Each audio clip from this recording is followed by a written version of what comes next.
Baik, Bismillahirrahmanirrahim. Assalamualaikum warahmatullahi wabarakatuh. Teman-teman sekalian, seperti biasa, bagi yang baru bergabung, perkenalkan nama saya Adi, biasa dipanggil Mas Adiu. Teman-teman manggilnya Mas Adiu aja.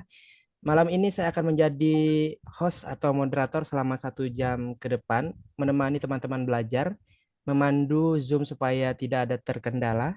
Bagi yang tidak sengaja coret-coret layar, nanti saya juga akan bantu hapuskan. Dan pada malam hari ini tentu narasumber kita yang sudah mungkin teman-teman udah kenal semua lah, beliau siapa. Seandainya teman-teman nggak kenal, dosen teman-teman seluruh Indonesia nggak mungkin nggak kenal beliau. Karena kampus teman-teman ini dibantu juga sama Bu Dr. Diana, karena beliau ini salah satu asesor tiap-tiap kampus nasional. Keren ya, luar biasa nih. Kita beruntung ketemu sama beliau. Kalau gitu, tanpa berlama-lama, tanpa ngurangin rasa hormat kepada Bu Dokter, silakan Bu untuk memulai kelas malam ini. Terima kasih. Teman-teman, malam ini kita mulai ya. Terdengar ya suara saya ya? Terdengar jelas, Bu? Jelas? Oke. eh Malam ini kita akan belajar tentang keperawatan maternitas. Jadi kalau kemarin sudah ketemu Bu Nur Saudah juga belajar tentang keperawatan maternitas mungkin ya. Ya Mas Adio ya. Siap, Bu. Jadi malam ini kita juga belajar keperawatan maternitas lagi yang nanti tentunya akan disusul dengan materi-materi yang lain. Karena kita baru ketemu, kita kenalan dulu ya. Saya share screen ya, Mas. Oke, Bu, silakan, Bu.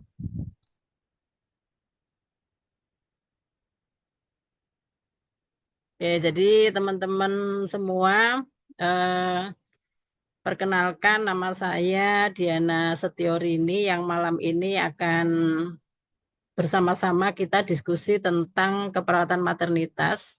Jadi saya sudah lama di Voko, sejak Voko berdiri saya sudah bergabung. Kemudian sehari-hari saya di Poltekkes Kemenkes Surabaya yang teman-teman saya lihat ada yang dari Poltekkes Kendari, ada yang dari Poltekkes Ternate dan mungkin dari Poltekkes-Poltekkes yang lain, sama dari beberapa institusi yang saya lihat juga banyak juga ada dari institusi Muhammadiyah dan sebagainya ya. Eh, kita akan bicara terutama pada kehamilan ya. Jadi topik untuk malam ini akan lebih banyak kita bicara kehamilan. Jadi nanti kalau ketemu lagi kita bisa bicara tentang persalinan, kemudian nanti ada nifas, kemudian ada kesehatan reproduksi. Dan saya selalu menyampaikan materi tentang asuhan keperawatan maternitas karena memang eh, keahlian saya di situ.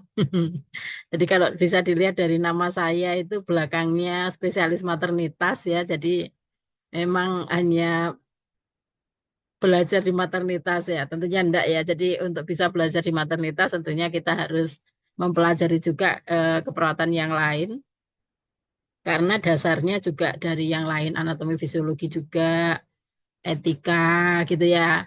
Terus keperawatan eh, perawatan dasar, pasti ya keperawatan dasar. Kemudian semuanya sudah saya ikuti, semua kekhususan yang ada di dalam keperawatan. Hanya saya lebih tertarik di keperawatan maternitas sehingga saya ngambil di spesialis maternitas. Jadi saya memperdalam di situ. Eh, untuk S3-nya, walaupun saya tidak di S3 keperawatan, karena ketika saya ngambil S3 itu S3 keperawatan belum berdiri. Saya di Fakultas Kesehatan Masyarakat, tetapi tetap saja disertasi saya keperawatan maternitas juga, terutama tentang eklamsi. Jadi, tapi bukan berarti kalau saya ditanya tentang keperawatan anak, medical bedah dan sebagainya, saya tidak bisa. Saya tetap bisa. Hanya satu yang saya nggak bisa di dalam keperawatan itu, nanti saya jangan ditanya tentang keperawatan jiwa ya. Tapi Siap. eh, penelitian saya yang terakhir ini depresi postpartum loh, keperawatan jiwa ya. Tetapi kan ya nggak jiwa secara umum, khusus pada ibu postpartum. Jadi tetap eh, gangguan jiwa di maternitas ya. Oke, Kita mulai untuk soal yang nomor satu ya. Ya, Mas Adi Siap, ya. siap Bu Dokter. Kita langsung mulai ke soal yang pertama. Ya, kita mulai soal pertama. Seperti biasa ya teman-teman, satu soal 1 menit dan disimak dan dipakai cara tipsnya nanti setelah dibahas. Dimulai dari sekarang, 1 menitnya.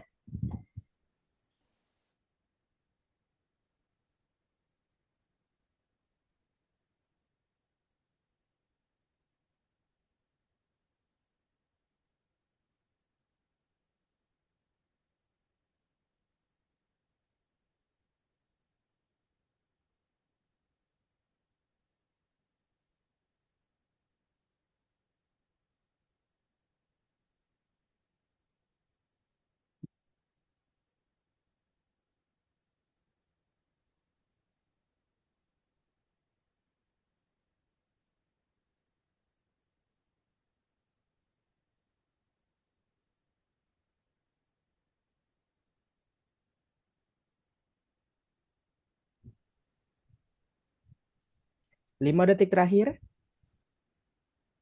Silakan jika sudah ketemu, boleh diisi jawabannya.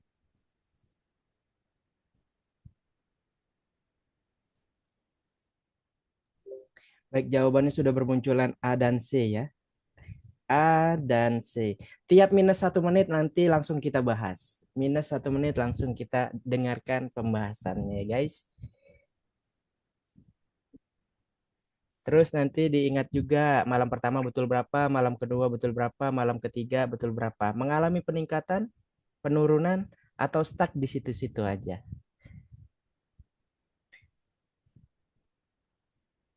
Baik, jawaban terbanyak yang C ya. Anjurkan pasien untuk tirah baring.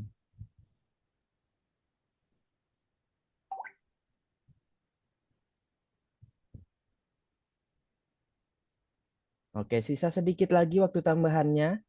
Ingat di Ukom nanti nggak ada waktu tambahan ya. Satu soal 1 menit. Ini karena buat latihan, jadi ada waktu tambahan. Oke, sudah -1 menit. Waktunya kita bahas. Silakan Bu Dokter dibantu pembahasannya. Oke, terima kasih. Ini ada yang nyorek-nyorek ya, Mas ya. Iya Bu, langsung saya hapus pokoknya lagi. Muncul lagi.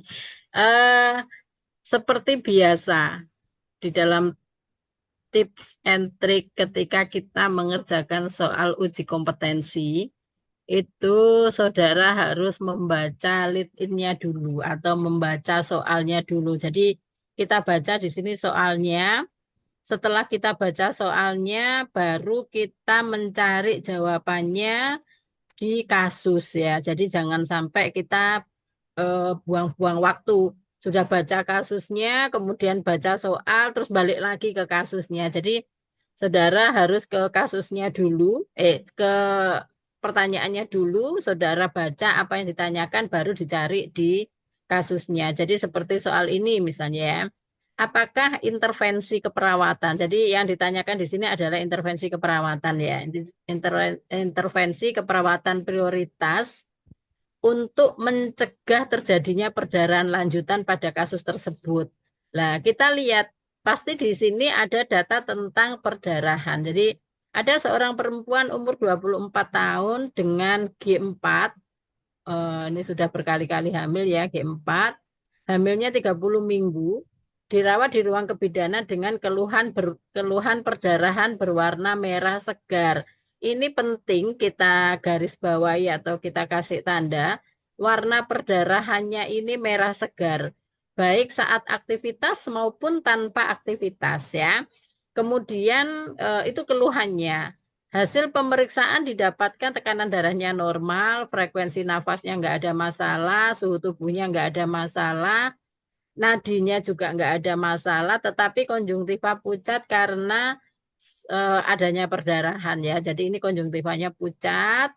Kemudian kita lihat lagi presentasi janinnya tinggi. Presentasi janin tinggi ini menandakan bahwa janin itu tidak bisa mendekati panggul ya. Kenapa gitu ya? Nanti kita lihat hasil USG-nya. Kemudian DJJ-nya sudah mulai meningkat walaupun ini dikatakan normal gitu ya, masih normal tapi sedikit tinggi. Tampak perdarahan warna merah segar. Nah, seperti yang dikeluhkan sama pasien, perdarahannya warnanya merah segar. Kita lihat ada di jalan lahir. Kemudian hasil USG-nya ini jelas ada kata-kata plasenta menutupi jalan lahir. Berarti ini pasien dengan plasenta previa. Jadi tanda plasenta, seandainya ini tidak ada hasil USG, saudara akan pengen tahu ini masalahnya apa. Jadi perdarahan itu kan ada plasenta previa, ada solusio plasenta itu yang terbanyak. Bedanya kalau plasenta previa itu darahnya merah segar, kalau solusio plasenta darahnya merah kehitaman. Kemudian hasil pemeriksaannya kalau plasenta previa itu bagian presentasi janin pasti tinggi dan janin tidak pernah bisa masuk ke dalam panggul karena di jalan lahir itu ada plasentanya sehingga janinnya itu tidak bisa masuk ke panggul kan terhalang sama eh, adanya plasenta. Kemudian saat kita lihat ada darah di jalan lahir. Nah, prioritas masalahnya apa? Prioritas tindakan keperawatannya apa supaya mencegah perdarahan lanjut? Pada kasus dengan plasenta previa, jadi di dalam eh, jalan lahirnya itu ada plasentanya, jangan pernah saudara melakukan pemeriksaan dalam. Jadi kalau saudara melakukan pemeriksaan dalam, tadi pilihannya yang pertama ada yang langsung milih pemeriksaan dalam, itu salah. Jadi kalau saudara mendapati pasien dengan perdarahan pervaginam, jangan pernah melakukan pemeriksaan dalam. Karena begitu saudara VT atau melakukan pemeriksaan dalam, kemudian pasien itu dengan plasenta previa, maka perdarahannya akan semakin banyak. Dan itu sangat berbahaya bagi janin. Lakukan transfusi darah sesuai dengan kebutuhan ibu. Ini belum perlu transfusi darah. Jadi untuk sementara dia tidak harus dilakukan transfusi darah. Anjurkan pasien untuk tirah baring ini yang paling betul. Tadi saya lihat jawabannya banyaknya di pasien tirah baring. Memang betul, karena walaupun plasenta previa itu perdarahannya baik saat aktivitas maupun tanpa aktivitas, dia nggak beraktivitas saja perdarahan, apalagi kalau beraktivitas, sehingga sebaiknya dia tirah baring. Kemudian beritahu pasien untuk tidak menahan BAK ini betul, tetapi bukan tindakan prioritas untuk saat ini. Kemudian ajarkan tentang berhubungan seksual, ini juga penting pada pasien dengan eh, plasenta previa, karena ibu kalau melakukan hubungan seks pasti akan terjadi perdarahan, sehingga kita ajarkan bagaimana melakukan hubungan seks yang betul, tetapi tidak merupakan intervensi keperawatan prioritas. Sehingga intervensi keperawatan prioritas yang kita lakukan adalah menganjurkan pasien untuk tirah baring. Selain untuk mencegah perdarahan lanjutan, tindakan ini juga untuk mencegah terjadinya ini asfiksia neonaturum. Jadi kalau terjadi perdarahan kan bayinya jadinya asfiksia. Oke, jadi jawabannya adalah C. Siap. Itu Mas Adi. Jawabannya C. Selamat yang jawabannya sudah betul. Banyak tuh ya yang menjawab C. Bu Dokter, terima kasih pembahasan soal yang pertama nih. Detail nih. Kalau sampai masih ada yang salah-salah, bingung-bingung, berarti kurang fokus. Karena kalau nggak fokus, susah buat dapat targetnya. Kalau gitu, lanjut soal nomor 2, Bu. Oke, soal nomor 2 ya. Teman-teman nggak perlu coret-coret ya untuk mempersingkat waktu. Oke, soal nomor 2 sudah tampil. Waktunya 1 menit. Silahkan dimulai dari sekarang.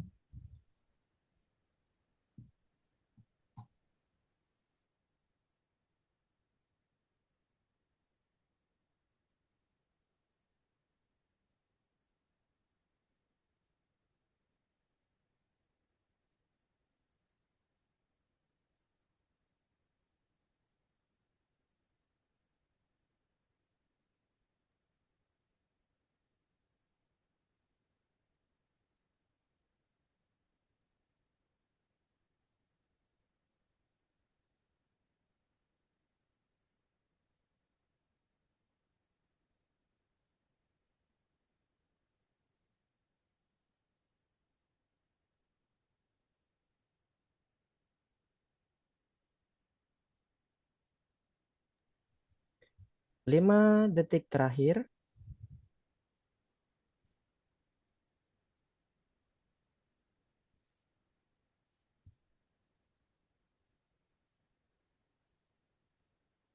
Jawabannya masih seperti tadi ya, A dan C yang dipilih. Eh, nggak perlu dicoret ya jawabannya, cukup isi aja di kolom chat. Ya guys ya. Oke, masih kita tunggu.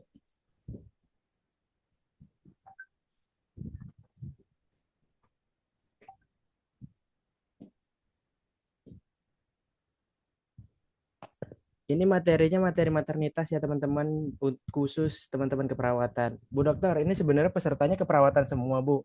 Tapi Ya. bidan-bidan banyak yang mau ikutan Bu. Saya tadi salah kirim, saya screenshot kegiatan ini. Saya salah kirim ke grup, grupnya harusnya grup keperawatan. Saya malah salah ke grup bidan. Terus mereka mau ikutan. Boleh nggak ya Bu? Saya share aja Bu. Boleh, enggak Boleh ya apa-apa. Bu? Kan ini juga ilmu kebidanan. Siap, siap, siap. Mereka malah, saya diserang Bu, WA banyak banget. Salah kirim. Sebentar ya teman-teman ya. Teman-teman kebidanan juga mau ikut ternyata. Ini keperawatan ya banyak berarti ya jumlahnya ya. Siap Bu. Di grup itu sebenarnya banyak banget Bu. Satu grup itu full 1.000 sama dia keperawatan 2 grup Bu. Cuma kan Alhamdulillah mungkin banyak waktu, yang iya, banyak Alhamdulillah. yang pengen kompeten. Iya itu dia Bu. Baik, sudah saya share Bu. Teman-teman kebidanan selamat datang ya. Saya salah kirim gambar malah jadi akhirnya mau ikutan. Gak apa-apa. Baik, kalau gitu kita lanjut ke pembahasan soal yang kedua. Silakan disimak. Silakan Ibu. Ya, sudah pada jawab ya. Oke. Seperti tadi, jadi kita harus membaca dulu soalnya. Apakah posisi yang dianjurkan kepada ibu untuk mencegah cedera janin? Jadi mencegah cedera janin ya. Oke, kita lihat kasusnya apa dan apa yang seharusnya dilakukan. Jadi di sini ada seorang perempuan umur 37 tahun, G3, P2, A0, usia kehamilan 37 minggu. Berarti sebenarnya ini sudah aterm ya. Datang ke rumah sakit dengan keluhan, perhatikan keluhannya, nyeri kepala, dan pandangan mata kabur. Dari sini kalau kita lihat usia kehamilan 37 minggu, ibu mengeluh nyeri kepala dan pandangan mata kabur, pasti kita sudah berpikir, wah lah diagnosenya kemungkinan ini, gitu ya. Sehingga kita perlu melakukan pemeriksaan fisik untuk memastikan diagnosenya. Ternyata betul hasil pemeriksaannya tekanan darahnya 160/100. Ketika seorang ibu hamil dengan tekanan darah 160/100 atau lebih, jadi lebih dari sama dengan 160, maka kita bisa mengatakan bahwa ibu ini mengalami preeklamsi. Dan karena sudah 160, preeklamsinya adalah preeklamsi berat. Kalau 140 sampai 159, dia masih dalam kategori preeklamsi. Begitu sudah 160 dikatakan preeklamsi berat, apalagi bila ada data subjektif diantaranya nyeri kepala dan pandangan mata kabur. Ya, berarti diagnosa pada ibu ini adalah preeklamsi berat. Kemudian frekuensi nadinya meningkat 100 kali per menit. Frekuensi pernafasannya juga terjadi peningkatan karena memang ibu hamil itu biasanya frekuensi nafasnya meningkat. Protein urinnya sudah positif 2, berarti kan memang betul ibu ini preeklamsi berat. Tanpa menunggu adanya protein uri, kalau misalnya ada seorang ibu hamil dengan peningkatan tekanan darah lebih dari 140, kita bisa mengatakan bahwa ibu ini preeklamsi. Ya, apalagi kalau didukung dengan data yang lain. Kemudian sudah ada ODIM, baik pada kelopak mata maupun pada eh, wajahnya ya. Jadi ada odemnya sampai ke wajah dan pada ekstremitas. DJJ-nya juga masih normal sih, cuman ya termasuk tinggi. Kemudian pasien telah mendapatkan terapi MGSO4, sudah dapat ya MGSO4. Nah, artinya pasien ini sudah ditangani. Sekarang kalau misalnya kita mencegah supaya janin itu tidak cedera, pada intinya begini, pa- pasien itu kalau hamil, seorang ibu hamil itu kalau dia tidur dalam posisi terlentang, maka ada vena cava inferior. Jadi vena cava itu ada di sebelah kiri tulang belakang ibu. Sebelah kanan tulang belakang ibu. Vena cava inferior ini kalau tertekan oleh pembesaran uterus, maka aliran darah dari bagian bawah ibu itu tidak bisa masuk ke jantung. Sulit masuknya ke jantung. Sehingga kalau misalnya dia tidurnya terlentang, maka darah itu ngumpul di bagian bawah tubuh sehingga odemnya semakin besar, bagian bawah. Terus darah itu tidak bisa mengalir ke jantung. Kalau darah itu tidak bisa mengalir ke jantung, maka aliran darah ke seluruh tubuh ibu termasuk ke uterus dan ke janin akan turun sehingga janin akan mengalami cedera. Ya, cederanya itu bisa dalam bentuk asfiksia intrauterin karena memang tidak ada aliran darah atau turunnya aliran darah menuju ke jantung. Sehingga apa yang harus dilakukan untuk mencegah cedera janin? Posisikan ibu, apakah boleh ibu tidur semivoller? Tidak boleh, karena semivoller itu ibu juga terlentang walaupun setengah duduk. Sehingga semivoller ini tidak menjadi pilihan. Trendelenburg itu pastinya juga terlentang. Sehingga ini juga tidak boleh dilakukan. Yang paling baik adalah tidur posisi miring ke kiri. Karena vena cava inferior tadi saya katakan ada di sebelah kanan.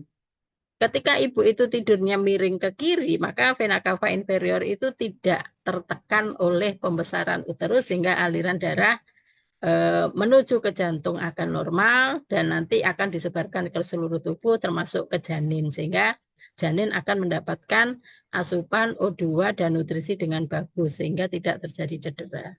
Supin itu juga terlentang sehingga nggak boleh. Voller duduk itu juga sebagian masih ada tekanan sehingga tidak boleh dikasih posisi baik semi voller maupun voller sehingga jawaban yang betul adalah posisi tidur miring ke kiri. Oke, pasti sudah banyak yang betul ini jawabannya. Iya, alhamdulillah banyak nih yang jawab C nih. Baik, udah soal nomor 2 ya. Kita lanjut. Bu, ini ada alumnus dari Keperawatan Sutomo katanya Bu, dari Eka Sari. Oh iya, Iya. dari Dari Eka Sari namanya Eka Sari, alumnus Sutomo katanya Bu, Keperawatan Sutomo. sekarang kuliah di mana? Kak Eka tuh ditanya kuliah di mana sekarang Kak Eka? Masih ada Saya nggak nggak Mik? ngeluarkan chat, chatnya tak buka. Mik tidak bisa nyala. Iya, Miknya memang Oh iya, dimatikan. ditulis Eka Sari. Kayaknya Eka Sari. Akper Sutomo ini ya, D3 Keberatan Sutomo ya. Cuman tahun berapa dan sekarang kuliah di mana ini saya lupa ini. Baik, kalau gitu kita lanjut soal nomor 3 ya teman-teman ya. Jadi Jawabannya reunian. ditulis saja di chat. Ini Sekarang Proksus Bu. Oh BS BS sama Bu ini Bu Nur Sauda berarti. sama Bu Nur Sauda. Lulus Ya, 2012. Baik, kalau gitu kita lanjut ya ke soal yang ketiga teman-teman sekalian. Silakan Ibu. oke. Soal nomor 3 sudah tampil. Silakan 1 menit dimulai dari sekarang.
Baik, jawabannya paling banyak yang A, ada satu atau dua orang jawab D, sama B juga ada. Berarti A, B, D.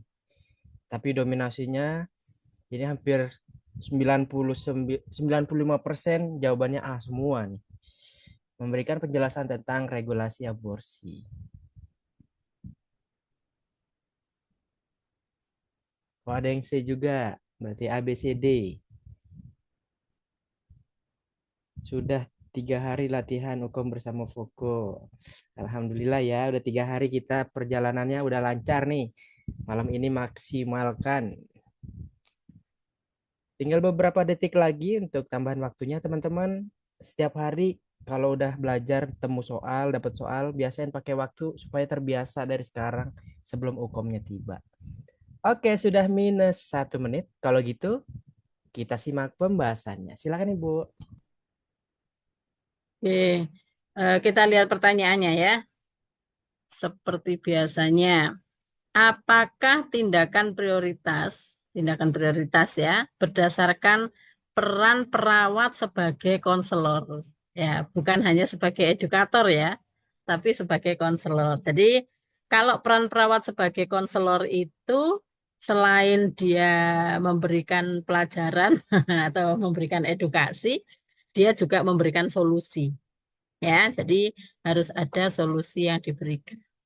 Nah, sekarang masalahnya apa sih gitu ya? Remaja perempuan 17 tahun datang ke klinik kandungan bersama ibunya mengatakan ingin menggugurkan kehamilannya karena masih sekolah. Ya. Hasil pemeriksaan darahnya normal, frekuensi nafasnya normal, suhu tubuhnya normal, frekuensi nadi juga nggak ada masalah. Hanya pasien tersebut ini sedang hamil 8 minggu dan wajahnya tampak cemas. Nah, apa yang harus kita lakukan dengan pasien yang seperti ini? Apakah kita turuti permintaannya, gitu ya? Nah, kan tadi yang ditanyakan kan peran perawat sebagai konselor. Nah, kalau jawaban A memberikan penjelasan tentang regulasi ini edukator. Jadi hanya menjelaskan tentang eh, regulasi aborsi saja, bahwa aturannya aborsi itu gini, gini, gini, tanpa memberikan solusi. Membantu untuk menggugurkan kandungannya salah. Kita tidak boleh sebagai tenaga kesehatan membantu menggugurkan kandungan itu nggak boleh. Karena alasannya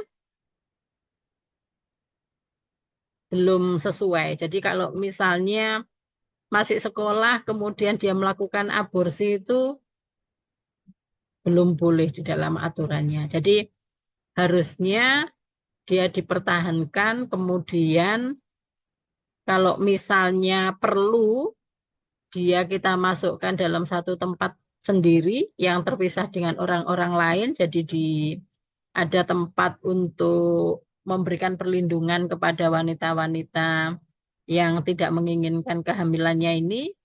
Dan nanti kita tawarkan setelah bayinya lahir itu mau diasuh sendiri atau mau ditaruh di dinas sosial, gitu ya. Oke. Menegur keras tindakan yang akan dilakukan ini juga nggak boleh karena kalau konselor itu nggak boleh langsung menegur itu. Jadi harus harus memberikan edukasi dan solusi.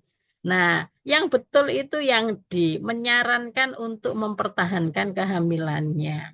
Jadi disarankan untuk mempertahankan kehamilannya, kemudian tadi itu jalan keluarnya. Kalau misalnya nanti sudah lahir, maunya di biasanya kalau sudah lahir sih akhirnya mau dirawat sendiri ya. Tetapi pemerintah menyediakan tempat untuk perawatan pada ibu-ibu hamil yang tanpa pasangan dan nanti kalau bayinya lahir, kalau memang dia tidak mau merawat, ada dinas sosial yang mempunyai panti asuhan yang akan merawat bayi-bayi dari kehamilan yang tidak diinginkan. Kemudian merekomendasikan tempat klinik yang dapat membantu aborsi kan berarti sama saja dengan membantu untuk menggugurkan ya, sehingga ini nggak boleh. Jadi jawabannya adalah jadi kalau misalnya saudara bicara tentang konselor bukan edukator loh ya. Kalau edukator itu memberikan penjelasan tentang regulasi aborsi betul, tetapi kalau sebagai konselor itu harus memberikan saran, memberikan solusi ya, sehingga jawabannya adalah D. Itu Mas. Baik, siap Bu Dokter. Terima kasih. Jawabannya D, yang A. kena prank nih. Yang A banyak banget rame A, D. Ayo lebih teliti lagi di soal yang keempat ya. Lebih teliti lagi. Silakan Bu Dokter, kita salam merapat. Kak Musna, ayo fokus Bu Musna. Silakan, waktunya 1 menit dimulai dari sekarang.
Baik, jawabannya seragam A, tapi ada satu orang yang jawab C.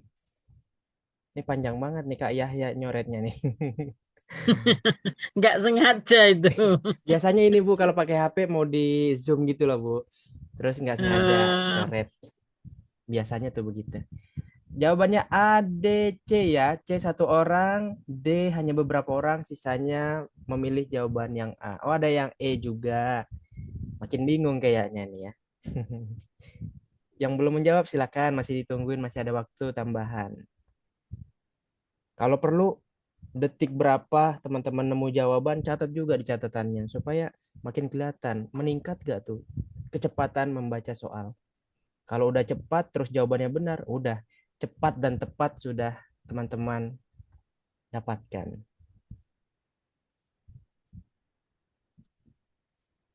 Oke, sudah minus 1 menit. Saatnya kita simak pembahasan soal yang keempat. Silakan Bu Dokter dibantu ya, pembahasannya. terima kasih. Eh, ini ya, kita baca soalnya. Apakah pemeriksaan selanjutnya? Jadi yang tanya adalah pemeriksaan selanjutnya yang akan perawat laksanakan berdasarkan kasus tersebut. Kita lihat kasusnya. Perempuan 27 tahun, B2, B1 A0, kehamilannya 37 minggu, sudah aterem ya. Kalau 38 minggu ini sudah aterem, berkunjung ke klinik kandungan. Pada pemeriksaan Leopold didapatkan, jadi Leopold 1, tinggi fundus uteri setinggi pusat. Pada daerah fundus teraba bokong. Jadi nggak ada masalah. Kemudian, masalah ini ya, tinggi fundus uterinya setinggi pusat. Padahal 38 minggu. Berarti bayinya mengalami gangguan tumbuh kembang. Bayinya kecil ini ya. Karena kita lihatnya harusnya kalau kehamilan 38 minggu itu tinggi fundus uterinya sudah 1 atau 2 jari di bawah prosesus sipoidius. Kalau setinggi pusat berarti kemungkinan bayinya IUGR, bayinya kecil ya. Punggungnya kanan, nggak ada masalah. Presentasi kepala belum masuk PAP, padahal sudah 38 minggu. Tetapi kalau misalnya ibu ini memang eh, janinnya kecil, bisa janinnya itu masih tinggi, belum masuk ke dalam PAP. Apakah pemeriksaan selanjutnya? Nah, kalau misalnya kita melihat seperti ini, Leopoldnya sudah lengkap kan? Kalau belum masuk PAP, tidak usah dilakukan Leopold 4. Jadi hanya sampai Leopold 3. Presentasi kepala belum masuk PAP. Kalau sudah masuk PAP, maka langkah selanjutnya adalah melakukan Leopold 4 untuk mengukur sejauh mana bagian terendah masuk ke dalam PAP. Tetapi karena ini belum masuk PAP, maka tindakan selanjutnya adalah kalau misalnya kita memilih melakukan pemeriksaan dalam, ini salah karena ibu ini belum ada tanda-tanda persalinan. tidak ada masalah dengan jalan lahirnya. Sehingga tidak boleh kita melakukan pemeriksaan dalam kalau tidak ada indikasi. Kalau seandainya ada tanda-tanda persalinan, kita lakukan pemeriksaan dalam untuk menentukan pembukaannya berapa. Jadi kita akan mempersiapkan pertolongan persalinannya. Tetapi karena tidak ada tanda-tanda persalinan, tidak ada keluhan lain, tidak ada keluaran dari vagina, maka tidak perlu dilakukan pemeriksaan dalam. Kemudian memastikan posisi janin. Kan tadi sudah dengan Leopold 1 sampai Leopold 3 kita sudah jelas posisi janinnya seperti apa, sehingga tidak perlu lagi kita memastikan posisi janin. Jadi nggak usah kita ulangi lagi pemeriksaannya.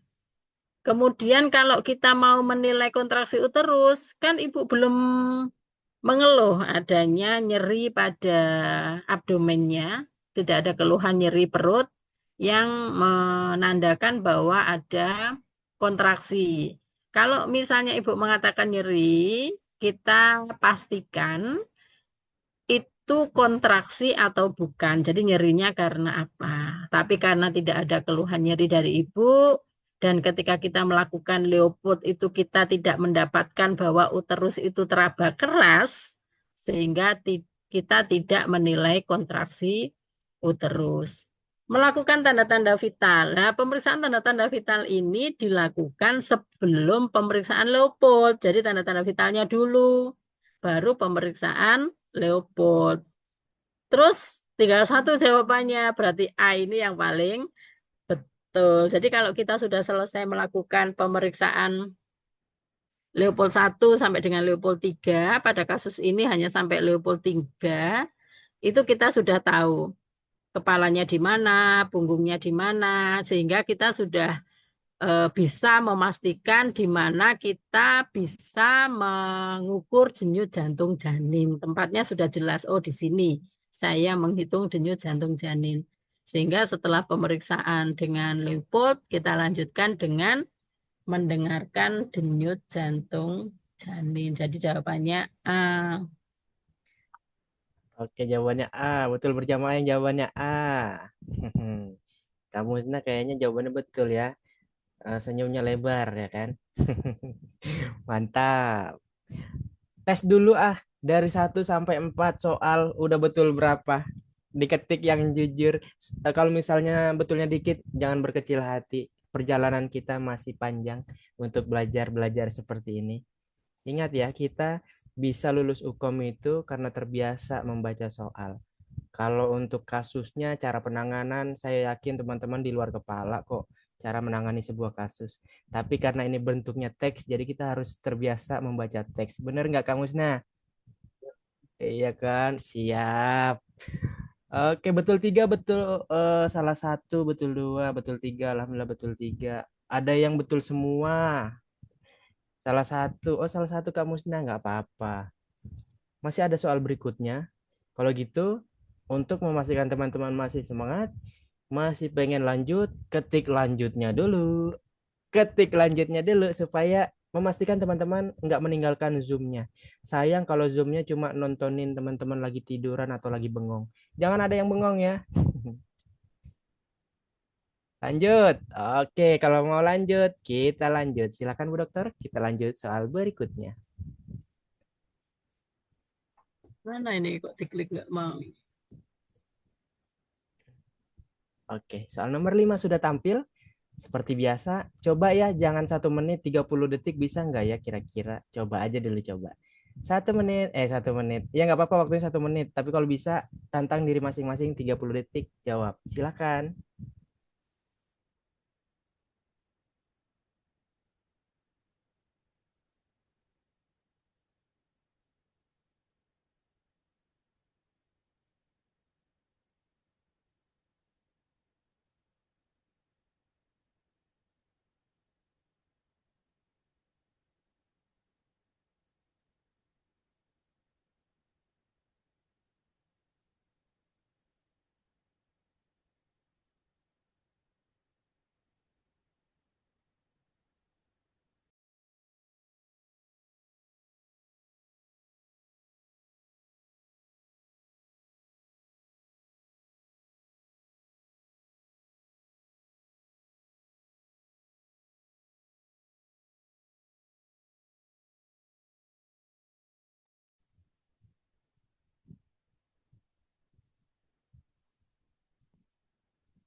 Baik, waktunya sudah habis. Jawabannya rata-rata A, tapi juga ada yang C.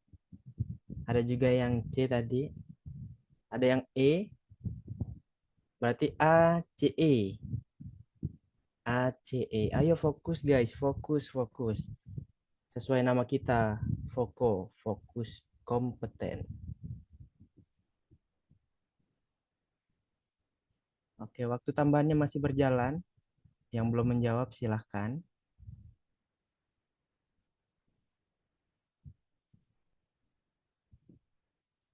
A, C, E. A sama E enggak sama banyak. Banyakan A, tapi yang E juga banyak nih. Jadi nyeri akut atau resiko cedera janin nih. Atau yang kekurangan volume cairan. Oh, B juga ada yang pilih. Perfusi perifer tidak efektif. Nggak apa-apa ya, salah-salah dikit nggak apa-apa, wajar. Kita baru 3 hari ketemu. Nanti kalau udah sering, nah itu yang udah nggak, yang bisa kita pastikan bahwa kita udah terbiasa. Oke, sudah minus 1 menit. Kita simak pembahasan soal nomor 5. Kalau gitu silakan Bu Dokter dibantu pembahasannya.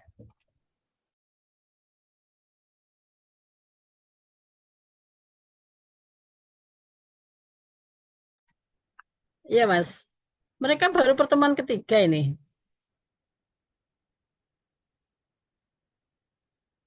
Halo. Iya, saya Ya. lupa nyalain mikrofon. Iya, Bu, hari ketiga, Bu. Tanggal 28, Oh, 29, dan sekarang 30.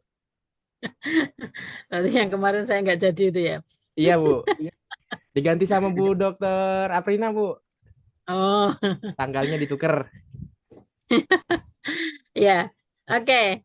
Jadi ini kan pertanyaannya apakah prioritas diagnosis keperawatan? Sehingga kita cari sebenarnya ini bukan diagnosis ya, tapi masalah keperawatan ya. Karena kalau diagnosis keperawatan itu tulisannya harus ada problem, etiologi, simptom.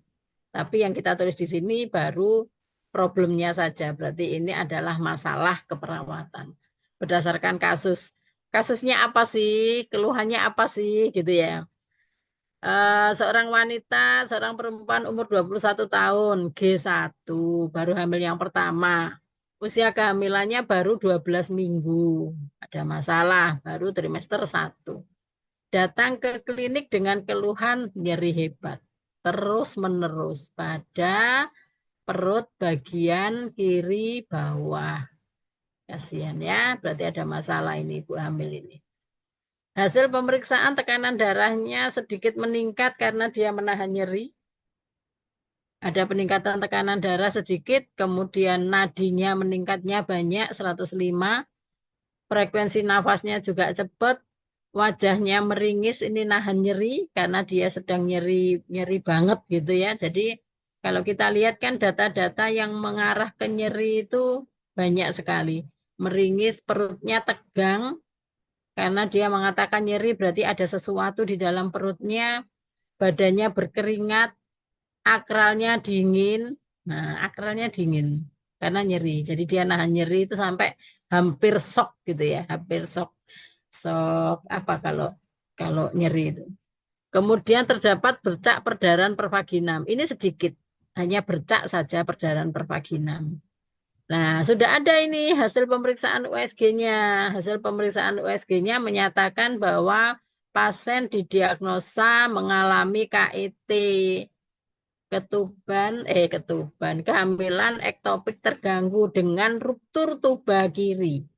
Jadi kehamilan ektopiknya ada di tuba kiri, kemudian pecah, jadi hamil di tuba kiri, pecah, pastilah nyerinya hebat, ya. Nah, kalau kita melihat tandanya ini, nyeri akut, iya, ini yang namanya nyeri akut. Data subjektif, data mayornya terlihat jelas, pasien mengatakan nyeri hebat, kemudian eh, yang kita lihat ada badan berkeringat, akral dingin, itu merupakan tanda mayor adanya nyeri, nyeri akut ya.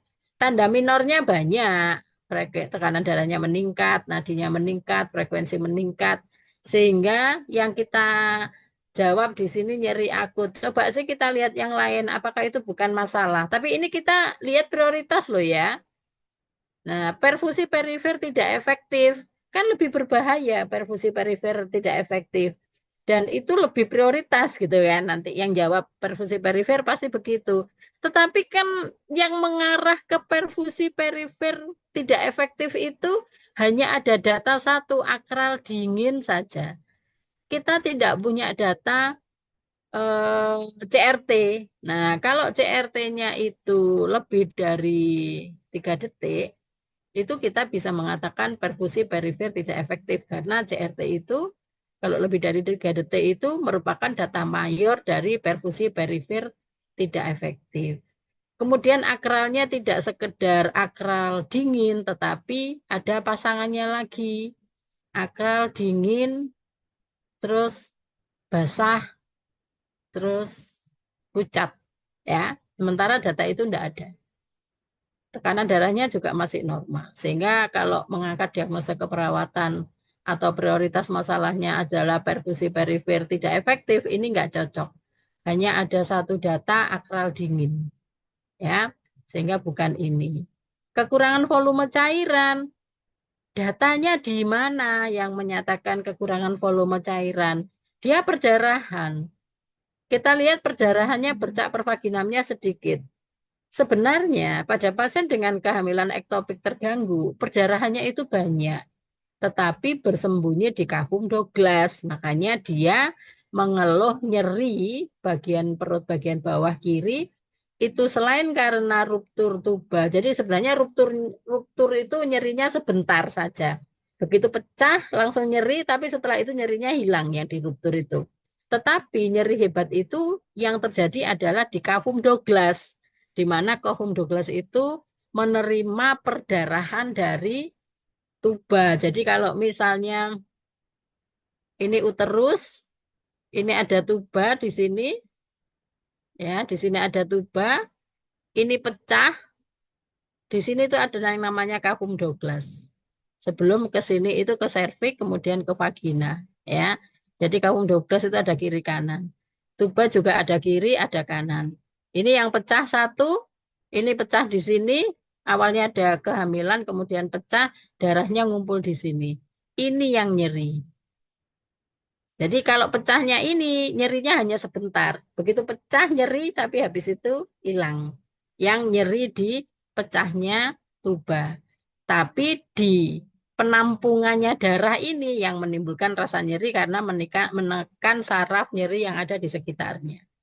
Tapi tidak ada kekurangan volume cairan karena jumlah darah yang di sini yang ditampung tidak lebih dari 250 cc. Sehingga belum bisa dikatakan kekurangan volume cairan karena tanda-tanda vitalnya tidak mendukung dan tidak ada tanda eh, shock hipovolumik tidak ada, kemudian turgor kulitnya juga masih bagus. Risiko tinggi infeksi tidak, karena pecahnya ini tidak ada hubungan dengan dunia luar sehingga kemungkinan kuman masuk itu kecil. Jadi nggak ada port di entry-nya, kecuali nanti kalau dia pos laparotomi. Karena ini nanti dilakukan laparotomi untuk diangkat tubanya. Risiko cedera janin nggak mungkin karena janinnya nggak ada, belum ada janinnya. Sehingga masalah atau prioritas masalah keperawatan pada pasien ini adalah nyeri akut. Ya, jelas sekali datanya nyeri akut. Ya, itu Mas Adi. Baik, siap Bu Dokter. Terima kasih pembahasan nomor 5-nya. Jadinya A semua nih yang betul nih ya. Kira-kira berapa orang kira-kira yang masih salah? Satu, dua, tiga.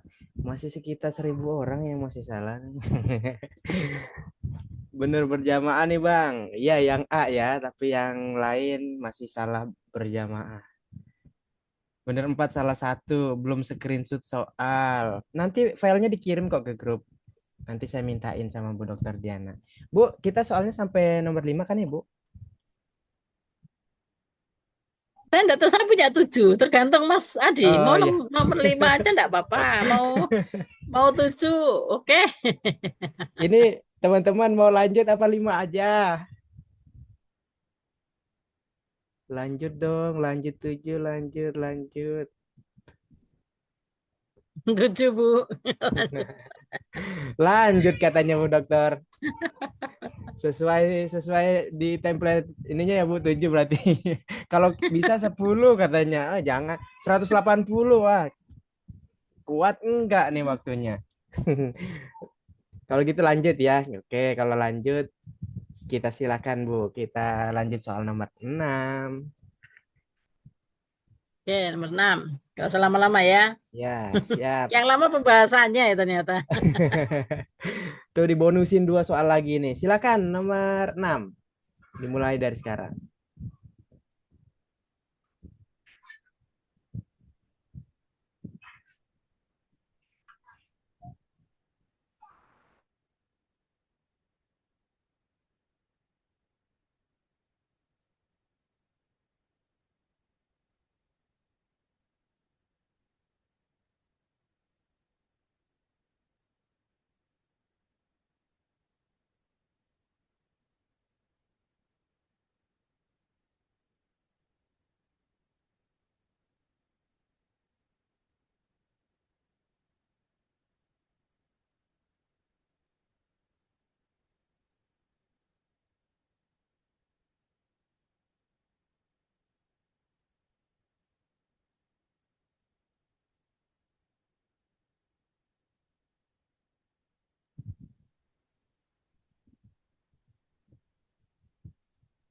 Baik, waktunya sudah habis. Jawabannya yang bermunculan adalah B dan C.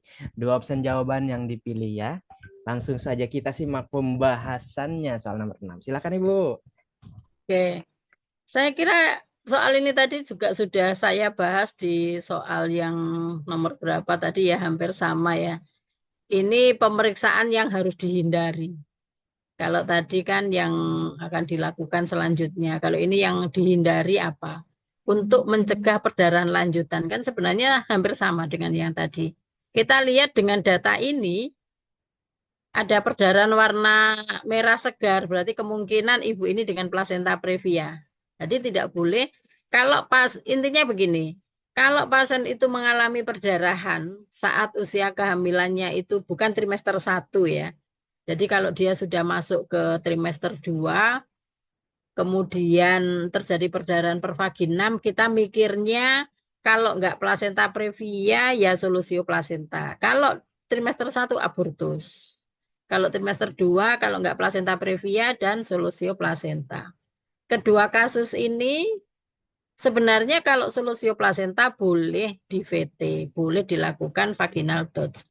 Tetapi ketika pasien itu baru datang ke rumah sakit dan kita hanya melihat, oh pasien ini dengan perdarahan, apakah itu perdarahannya berwarna merah segar atau berwarna merah gelap, kita tidak boleh melakukan VT. Karena merah kalau merah segar itu sebenarnya pasti kalau dia plasenta previa. Tetapi kalau merahnya merah gelap, merah kehitaman yang kita lihat, mungkin perdarahannya sudah agak lama. Tetapi kalau plasenta previa itu perdarahannya pasti banyak, gitu ya, warnanya merah segar. Kalau solusio plasenta warnanya merah kehitaman, jumlahnya sedikit. Tapi kalau misalnya kita lakukan VT, ternyata dia plasenta previa karena kita nggak tahu pemeriksaan, nggak ada USG, kita VT, ternyata plasenta previa, maka ini sangat berbahaya bagi ibu, perdarahannya akan semakin hebat. Sehingga kalau ada perempuan hamil datang dengan perdarahan pervaginam, jangan pernah dilakukan VT sampai diagnosa plasenta previa atau diagnosa solusio plasenta itu ditegakkan. Jadi kalau sudah jelas itu solusio plasenta boleh di VT. Tapi kalau belum jelas jangan pernah di VT. Ya, jadi yang harus dihindari itu adalah vaginal touch, caruk perdarahan. Kalau kita lihat ini kan merah segar, kemudian presentasi janin tinggi, perdarahan melalui jalan lahir, DJJ-nya enggak masalah, tapi presentasi janin masih tinggi, apalagi masih kehamilan 26 minggu ya, jadi memang belum masuk. Tapi kalau merah segar itu berarti kemungkinan besar adalah plasenta previa. Sehingga yang tidak boleh dilakukan adalah VT. Tidak boleh, ini VT tidak boleh dilakukan ya, jawabannya B. Leopold boleh karena hanya megang di bagian luar, tidak masalah. Inspekulo boleh. Jadi inspekulo itu tidak nyenggol serviks, tidak nyenggol bagian dalam yang ini sehingga tidak merangsang terjadinya kontraksi. Tekanan darah boleh dilakukan. Amniosintesis ini kita jarang melakukan. Kalau seandainya dilakukan amniosintesis, tidak masalah, boleh. Tetapi di Indonesia sangat jarang sekali melakukan amniosintesis. Sehingga jawabannya adalah B. Jawabannya B nomor 6. Udah banyak yang betul. Kalau gitu lanjut ke soal yang terakhir, soal nomor 7. Silakan Ibu. Ya, soal terakhir ya. Nih, soal terakhir. Silakan dimulai dari sekarang.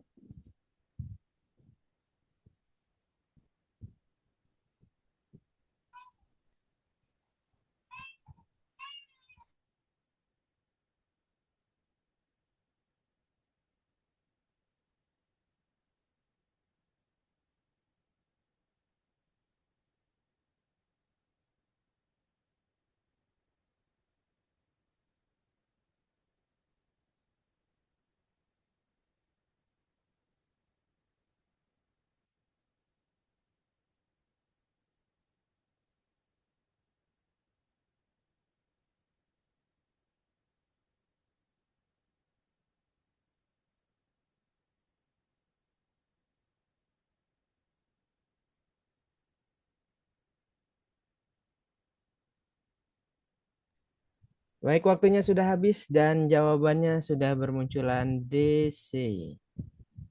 D dan C. Ada juga Kok B, gini? B, C, D. Berubah ya tampilannya, Mas?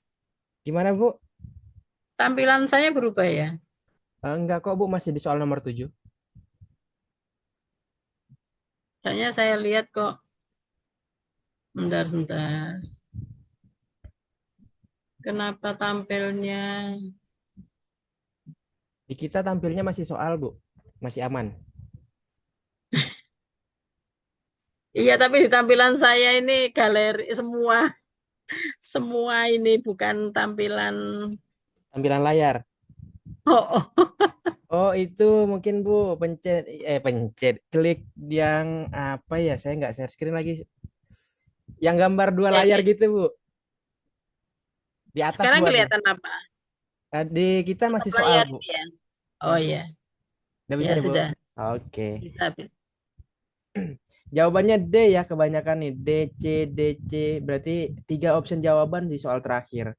Ternyata dari 1 sampai 7, dari 1 sampai 3 hari, teman-teman terbukti masih kurang terbiasa. Makanya kalau ada Zoom lagi, langsung masuk ya. Belajar lagi, belajar lagi. Kalau gitu, kita simak pembahasannya. Silakan, Bu Dokter. Share saya hilang lagi. Kenapa ya?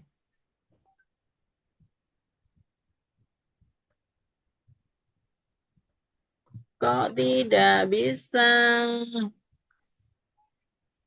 Atau di stop share lagi, diulang, Bu. Stop ulang. Share ulang. Stop share. Sudah hilang? Udah hilang, Bu. Soalnya saya melihatnya itu galeri semua. Tampilan semua yang hadir ya, Bu. Iya, oke, saya ulang lagi. Oke, ya. Eh, Tindakan keperawatan yang harus dilakukan perawat saat menghadapi kasus ini. Jadi kalau lihat kasus ini sebenarnya kasusnya ini kasus ini ya. Ini masalah etik sebenarnya. Tetapi saya kalau menulis soal etik itu biasanya saya nggak memunculkan yang jawaban prinsip etik. Nggak ada pelanggaran prinsip etik dan sebagainya itu kalau saya membuat soal etik ya benar-benar kasus etik gitu ya. Jadi gini, seorang ibu G2 hamil 38 minggu datang ke ruang bersalin dengan keluhan perut terasa nyeri. Sudah mengeluarkan cairan lendir bercampur darah, berarti sudah ada blood slam. Kalau sudah ada blood slam, berarti ibu ini masuk dalam intranatal. Hasil pemeriksaan didapatkan, nah pembukaan serviknya 4 cm, ketubannya sudah pecah, DJJ-nya sudah 180, ibu dianjurkan untuk melahirkan SC. Tapi menolak dengan alasan merasa masih kuat. Jadi dia masih akan menyatakan masih akan berusaha melahirkan perpaginam, tidak mau melahirkan SC. Sebagai perawat harus segera melakukan tindakan untuk melindungi hak pasien. Tindakan apakah yang harus dilakukan perawat tadi ya? Memaksa ibu tanda tangan persetujuan SC jelas melanggar etik. Jadi tidak boleh kita memaksa ibu untuk melakukan atau tanda tangan persetujuan SC itu tidak boleh. Sementara ibu kan menolak. Jadi tidak boleh langsung dipaksa. Menjelaskan prosedur operasi untuk mengurangi kecemasan ibu. Lah, kalau ibu ini merasa tidak mau, merasa masih kuat dan nggak mau SC, kalau dijelaskan tentang prosedur SC justru akan menambah kecemasan ibu. Ya, jadi prosedur SC itu tidak boleh dijelaskan kepada pasien karena tidak semua pasien itu bisa menerima penjelasan tentang prosedur operasi karena justru akan menambah kecemasan sehingga ini nggak boleh dilakukan. Kemudian menjelaskan pada ibu dan keluarga tujuan SC.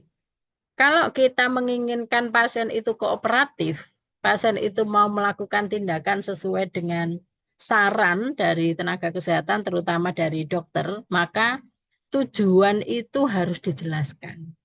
Kalau pasien itu tahu tentang tujuan dilakukannya SC, maka pasien ini akan tahu dampaknya bila SC itu tidak dilakukan. Sehingga dengan menjelaskan SC diharapkan pasien menjadi kooperatif. Tuh jawabannya C. Nah, menjelaskan pada ibu dan keluarga tentang keadaan janinnya. Karena memang sebenarnya intinya di sini kan keadaan janinnya ini jelek. Sudah asfiksia, kemudian ketubannya sudah pecah, jadi ada risiko infeksi baik pada ibu maupun pada janin, dan di jijinya juga janinnya sudah asfiksia. Ini memang sangat berbahaya pada janin sehingga harus segera dilakukan SC. Tetapi masalahnya kan bahayanya ini kan tidak hanya untuk janin, sehingga penjelasannya itu tidak hanya janin, tetapi menjelaskan pada ibu dan keluarganya tentang keadaan ibu dan janinnya. Karena ketuban pecah itu dampaknya juga akan terjadi pada ibu. Ibu sangat berisiko untuk mengalami infeksi. Sehingga tidak hanya penjelasan tentang keadaan janin. Menyiapkan surat persetujuan SC. Ya, menyiapkannya nanti. Kan surat itu sudah siap di situ.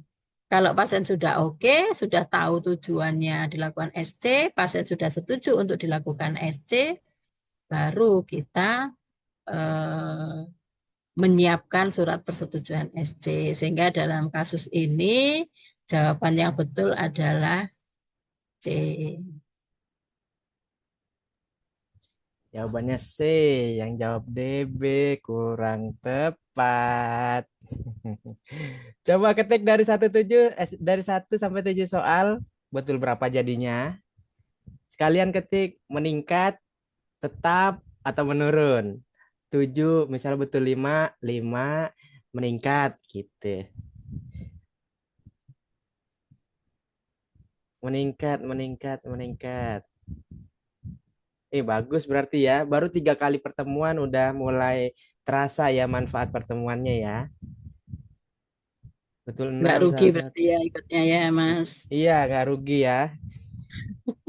Kemarin malam minggu tuh kayaknya orang kayaknya milihnya susah Bu. Antara milih malam mingguan atau mau belajar UKOM tuh kayaknya. Ya, malam mingguan sambil belajar UKM bawa HP kan bisa. Bisa tuh ya pakai headset ya. Oh, oh. Baik, teman-teman semua, tadi teman-teman mintanya 7 soal, jadi tanya jawabnya nggak bisa banyak-banyak. Mungkin 1 2 orang aja ya Bu Dokter ya, yang mau Ya, bertanya. boleh, boleh. Silakan yang mau bertanya 1 2 orang, raise hand dulu ya, baru disebut namanya. Silakan bertanya nanti. Ada nggak yang mau bertanya? Silakan. Ada nggak? Dikasih timer 1 menit. Kalau 1 menit nggak ada yang mau bertanya, artinya nggak ada ya. Berarti cukup ya. Nih timernya 1 menit. Yuk, siapa yang mau tanya? Ada nggak yang mau Saya nggak bertanya? akan nyubit kok. Iya, nggak akan dicubit tuh katanya. Kalau nggak nanya, cubit aja Bu. Kalau nggak tanya malah dicubit ya. Malah dicubit. Dan Kak, prinsipnya di awal baca soal dulu, baru kata kunci, dan kita pahami materinya. Iya Kak Dewi, pokoknya dipelajari terus, ikuti trik-trik dari para narasumber. Intinya nggak bakal rugi, malah ketagihan. Kira-kira ketagihan nggak belajar kayak gini? Coba deh buat bukti nyatanya aja. Belajar kayak gini ketagihan atau ngebosenin? Ketik di kolom chat sejujur-jujurnya. Kalau apa ngebosenin bilang ngebosenin, kalau ketagihan bilang ketagihan. Ketagihan, yuyur banget, jujur banget gitu kali ya. Ketagihan banget. Baik, ya udah. Kalau ketagihan silahkan. Yang mau bertanya ada nggak yang mau bertanya? Kak Musna ini dari kemarin dari awal satu sampai sekarang on cam terus nih. Top, mantap. Kak Musna ada pertanyaan nggak? Jangan sungkan-sungkan, Kak Musna. Mau bertanya nggak? Siapa yang mau bertanya? Oh iya, mikrofon belum dinyalain ya. Tapi harus resign dulu baru diperbolehkan. Oh enggak, siap. Ayo, enggak apa-apa kok tanya.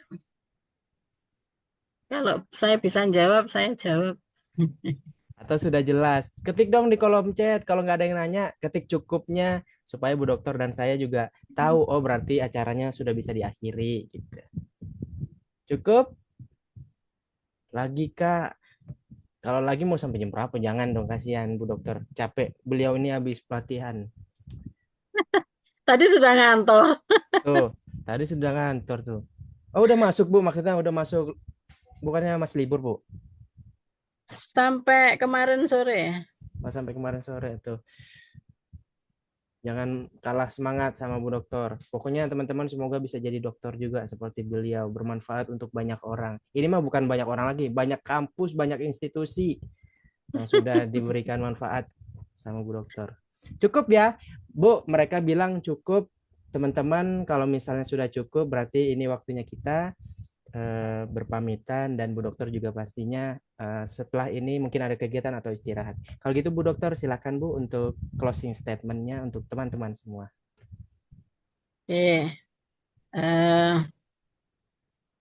saya yakin bahwa semua yang ikut kegiatan pada malam hari ini itu pasti bisa kompeten ya. Tinggal tergantung bagaimana kita konsisten untuk terus belajar, kita konsisten untuk terus mencoba untuk menyelesaikan soal-soal uji kompetensi. Dengan kegiatan bimbingan belajar ini, pasti teman-teman akan terbiasa dengan soal-soal uji kompetensi yang nanti akan ketemu di saat benar-benar ujian ya, sehingga tidak akan ragu lagi untuk menjawab pertanyaan. Saya yakin teman-teman bisa kompeten. Oke, Amin, amin. terima kasih itu saja, Mas Tadi. Baik Ibu, terima kasih Bu atas ilmunya, atas waktu yang sudah disempatkan untuk kita semua. Akhirnya kita semua dapat ilmu yang bermanfaat. Semoga ilmunya dipakai dengan baik ya teman-teman sampai dinyatakan kompeten dan akhirnya menjadi pahala jariah untuk Bu Dr. Diana selaku pemberi ilmu kepada teman-teman yang akhirnya bisa lulus ya. Bu, terima kasih banyak Bu. Selamat istirahat. Sama-sama. Sehat selalu ya Bu Yuk, Dokter saya ya. izin, mohon maaf bila ada salah. Assalamualaikum warahmatullahi wabarakatuh. Waalaikumsalam warahmatullahi Waalaikumsalam warahmatullahi wabarakatuh. Warahmatullahi wabarakatuh. Baik, teman-teman semua, alhamdulillah kegiatan kita sudah selesai. Dan Waalaikumsalam Warahmatullahi wabarakatuh. teman-teman, kemarin semalam yang nggak dapat buku banyak ya. Sisa buku itu sekarang tinggal 8 piece. 8 piece yang bisa diorder yang keperawatan. Untuk yang kebidanan kalau mau diskon sampai 40% sama seperti teman-teman keperawatan, WA ke saya kodenya sama. Mau promo buku gitu. Silakan yang mau promo bukunya, silakan chat ke saya. Nomor saya ada di grup. Saya sebagai yang jadi admin grup juga. WA-nya hanya ke saya ya, ke Mas Adiw. Yang ngirim link, yang informasi kegiatan itu kirimnya ke saya. Warnam aja, matiin aja lah, keluar aja lah. Silakan ketik WA ke saya mau promo buku gitu ya. Ini terbatas kalau untuk kebidanan juga terbatas untuk keperawatan tinggal 8 lagi. Silakan dicek kalau nggak percaya di link yang saya kemarin kirim. Itu tinggal 8. Kalau misalnya sekarang udah langsung ada yang check out, berarti nggak sisa 8. Silakan ya. Sebelum saya berpamitan, teman-teman, saya mengucapkan terima kasih sambil teman-teman WA ke saya ya. Sekali lagi, yang mau promo bukunya dari yang kebidanan ya. Kalau kebidanan itu dari harga 150.000 sampai ke 70 ribuan harganya. Ya, untuk kebidanan, untuk keperawatan sesuai yang semalam promonya tuh. Silakan pokoknya WA ke saya mau promo buku gitu. Berlakunya cuma satu kali ya. Berlakunya cuma satu kali. Saya kirim link, langsung di check out, udah selesai. Tapi kalau teman-temannya ada yang mau nitip, ya sekalian langsung di link yang saya kirim yang satu kali itu ya. Jadi kalau misalnya temannya ada 5 orang, mau diorderkan dalam satu orderan, silakan bisa. Yang penting WA dulu ke saya, biar saya kasih linknya. Karena linknya itu link khusus untuk mendapatkan promo sebesar yang tadi saya sampaikan. Lumayan gede banget. Jadi teman-teman belajar soal hukumnya dari buku yang memang jelas sumbernya nih. Buku keperawatan kan dari Bu Dokter Diana nih. Atau lihat aja di ini kan nggak kelihatan kayaknya. Nah, kalau yang buku kebidanan itu dari Bu Retno Wulan, teman-teman pasti kenal Bu Retno Wulan. Yang kedua dari Bu Adel. Nih, buku bidan tuh ada dua, kalau buku perawatannya baru cuma satu, itu belum selesai cetak. Jadi teman-teman silakan yang perawat terakhir saya ngelihatnya tinggal 8 piece. Kalau bidan silahkan WA saya. Rebutan aja, cepet-cepetan aja ya. Oke, teman-teman yang mau keluar Zoom mungkin barangkali ada kegiatan lain. Mas Adi mengucapkan terima kasih atas semangat belajarnya, atas semangat ingin kompeten satu kali ujiannya. Semoga kegiatan ini bermanfaat bagi teman-teman semua. Semoga kegiatan ini juga nantinya ada terus-terusan, karena tentu pasti teman-teman menginginkan itu. Dan semoga para dosen diberikan kesehatan, tim Foko Indonesia diberikan kesehatan, Fokonya dilancarkan, akhirnya bisa memberikan manfaat seperti ini yang teman-teman dapatkan. Saya Mas Adi, perwakilan Foko Indonesia, mohon maaf atas kesalahan atau kekurangan selama pelaksanaan. Kami hanya tim biasa yang mungkin hanya memberikan hal yang sesederhana ini, tapi mungkin manfaatnya sedikit dirasakan oleh teman-teman. Kalau gitu, saya pamit undur diri. Wassalamualaikum warahmatullahi wabarakatuh. Waalaikumsalam. Waalaikumsalam warahmatullahi wabarakatuh. Warahmatullahi wabarakatuh. Malam, Kakak Terima kasih. Siap, terima kasih. Buat teman-teman, jangan left grup ya kalau merasa butuh. Terima kasih Kak Adi. Siap, terima kasih kembali. Jangan leave grup ya kalau misalnya merasa butuh Zoom seperti ini lagi. Tapi kalau seandainya, mas saya udah nggak butuh, boleh keluar dari grupnya, nggak apa-apa. Ya guys, yang udah WA Siap, saya, Pak Enam. siap. Yang WA Makasih saya udah banyak. banyak. Yang WA saya udah banyak. Saya balasnya satu persatu ya, sama seperti semalam. Saya balasnya satu persatu. Sekali lagi teman-teman, buku perawat tuh sisa 8. Coba saya cek saya cek. Sisa 8. Sekarang ada berapa? Udah ada yang cekot lagi atau enggak? Oh kan saya belum nge-share link. Saya belum nge-share linknya ya. Masih sisa 8 ini. Nanti saya setelah balas berarti untuk 8 orang itu ya. Cepet-cepetan aja. Kalau kebidanan ini, oh iya kan saya belum nge-share juga linknya. Pokoknya kalau udah saya balas langsung aja di check out. Berlakunya sampai hari ini sampai besok, tapi promonya itu cuma terbatas, bukunya cuma beberapa. Ini perawat tinggal 8. Perawat tinggal 8. Atau mau ada pertanyaan kira-kira? Dari kemarin belum ada tanya jawab sama Mas Adi ya. Kira-kira ada yang mau bertanya nggak? Silakan. Sebelum Zoom-nya dimatikan. Kak mau tanya, itu buku promonya berapa ya? Dapat 1 apa 2? Kakak bidan atau perawat? Bidan. Bidan itu kakak boleh pilih mau 1 buku atau 2 buku. 2 buku lebih hemat. Nanti Kalau 1 buku berapa nanti dapat promonya harganya? Kalau 2 buku berapa Kak? pokoknya normalnya 150 Kak. Normalnya 150. Kakak dapat promonya Itu itu dapat 2. dapat kakak boleh pilih mau 2 atau mau 1 atau 2. 1 dapat diskonnya, 2 juga dapat diskonnya. Intinya kalau beli 2 itu lebih murah, lebih hemat. Kan sekarang lagi di promo nih, Iya. promonya lagi besar-besaran akhir tahun. Kalau misal ambil 1 ya dapat promo sekian. Tapi kalau ambil 2 ya promonya lebih gila lagi, lebih besar lagi gitu. Nah, berapa-berapanya tergantung. Nanti saya kasih linknya, kakak dapat berapa. Intinya jauh banget bedanya. Kayaknya bidan udah saya infoin deh di grup bidan. Nah, segitu. Iya, tapi masih bingung Kak. Maksudnya yang harga itu yang itu tuh Iya. dapat 1 apa 2 gitu Kak. Iya, pilih aja di bagian variasinya. Saya tunjukin ya. Nah, jadi kelihatan Mm-mm. dong. Pokoknya tiap link itu nanti, Linknya mana? Kan belum di itu. iya, ini saya belum balas karena ini belum dimatiin. Makanya saya buka pertanyaan dulu. Kalau harga Kak Rahma, intinya saya jamin itu udah paling murah. Tentu ya, kalau misalnya cari di tempat lain pasti ada yang termurah. Tapi hati-hati, itu Ya, original misal dari gini, dosen apa tanya lagi. bukan. Misal satu, satu saya pesen Ya, lebih dari satu bisa. boleh. Yang penting tadi WA ke saya dengan kode clue tadi. Mau promo buku. Oh Kalau yang iya. clue-nya beda, saya nggak bakal kirim linknya. Pokoknya mau promo buku itu clue-nya ya. Harus sama.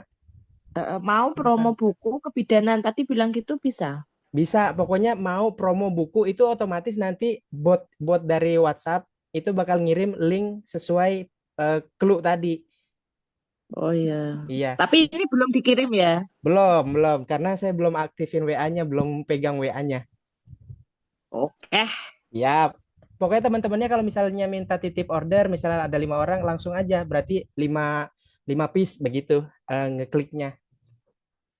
Tapi pastiin jangan sampai salah buku ya. Bidan pesen buku bidan, perawat buku perawat gitu ya guys. Ada pertanyaan lagi? Sebelum saya matiin, saya mau balesin chatnya banyak banget yang masuk ternyata. Padahal bukunya cuma berapa doang? Cuma berapa piece doang? Nggak ada? Kalau nggak ada saya matikan ya. Baik, terima kasih semuanya. Kak Musna, terima kasih ya. Selamat istirahat. Sampai jumpa di pertemuan berikutnya, Kak Musna.